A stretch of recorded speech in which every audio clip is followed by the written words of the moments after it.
जायकवाडी धरणावर अवलंबून असणाऱ्यांसाठी एक आनंदाची बातमी आहे। जायकवाडीच्या वरील धरणांमधून मोठा विसर्ग सोडण्यात येत आहे। हा विसर्ग जायकवाडी धरणात येऊन मिसळत आहे।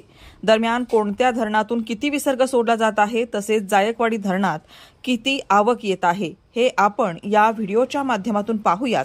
पण त्याआधी आपण जर आमच्या हॅलो बळीराजा या चॅनलला सबस्क्राइब केलं नसेल तर नक्की सबस्क्राइब करा, जेणेकरून आमचे अपडेट्स तुम्हाला लवकर मिळतील। तर आता वळूयात सविस्तर बातमीकडे। आज सोमवार दिनांक 5 ऑगस्ट रोजी सकाळी 9 वाजता आलेल्या अपडेटनुसार Darna 16,168 cusec, Nandur Madhmeshwar 54,233 cusec, Gangapur 4,000 cusec, Holkar पूलमधून 10,502 cusec, Bhavali 1,218, Kandwa 6,298, Bham 4,370, Waldevi 183 cusec, Palkhed 1,502 cusec ने विसर्ग सुरू आहे। या धरणातील पाणी जायकवाडी सायंकाळपर्यंत जमा होईल अशी माहिती धरण प्रशासनाने दिली आहे।